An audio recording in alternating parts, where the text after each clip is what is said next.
Hi everyone. 2 வீடியோக்கு முன்னாடி எங்கள் வீட்லேயே வந்திருந்த ஸ்ட்ராபெரியை பற்றி நான் காட்டியிருந்தேன். நிறையா பேர் அதை பார்த்துருந்தீங்க, கமெண்ட்டும் பண்ணியிருந்தீங்க. இப்போ அந்த செடி இருந்த இடமே தெரியலை. அந்தளவுக்கு 2-3 காய் வந்தோன்னே அது அப்படியே மக்கி போயிடுச்சு. இப்போ அது இருக்கிற சுவடே இல்லை.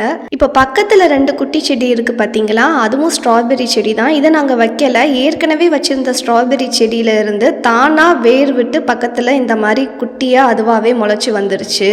அப்போ ஸ்ட்ராபெரியை பொறுத்த வரைக்கும் ஒரு செடி வச்சாலே அதுவாகவே பக்கத்தில் வேர் விட்டு குட்டி குட்டி செடியாக முளைச்சி வந்துடும் போல்.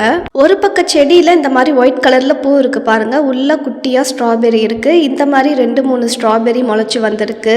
இன்னொரு செடியில் ஸ்ட்ராபெரி நல்லா பெருசாகவே வந்திருக்கு. ஏற்கனவே இருந்த செடியில் ஸ்ட்ராபெரி குட்டியாக வந்துச்சுன்னு சொல்லியிருந்தேன். இந்த ஸ்ட்ராபெரி பார்க்க நல்லா பெருசாகவே இருக்குது. ஏற்கனவே காய் விட்ட செடி இருந்த சுவடே இல்லை. காய் வந்தோன்னே மண்ணோட மண்ணாக மக்கி போயிடுச்சு.